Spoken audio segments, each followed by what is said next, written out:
अस्सलामुअलैकुम दोस्तों, हकीम हबीबुल्लाह आपसे मुखातिब है। आज हम आपको वो नुस्खा देंगे जो आपने कभी भी सोचा भी न होगा कि एक नुस्खा जदीद, वो नुस्खा कि हम आपको टिड्डी जल के बारे में बताएंगे कि इसके खाने के क्या फ़ायदे हैं।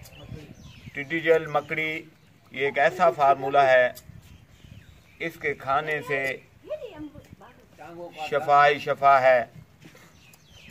और अगर आपको कमर का दर्द है, शदीद किस्म का कमर के दर्द में आप मुल्तबा हैं, तो ये आप इसे इस तरह खा सकते हैं। मैं आपको तरीका इसका बता देता हूँ किस तरह ये खानी है।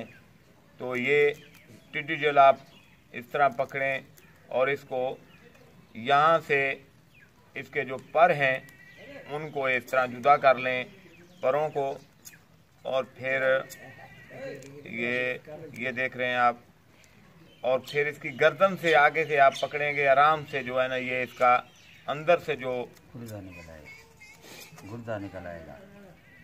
उसके बाद ये आप इसके पर जो है ना वो निकाल लें इस तरह, परों को, और इस तरह साफ़ कर लें। ये साफ़ करने के बाद आप देसी घी ले लें, तकरीबन 200 ग्राम, और उसमें तड़कने के बाद जब घी तड़क जाए तो इसमें आप उसको फ्राई करके ये खा सकते हैं। इंशाल्लाह ये आपको बहुत ही बड़ा फ़ायदा देगा। इंशाल्लाह ये आप इस्तेमाल करके देखें, इंशाल्लाह फ़ायदा होगा।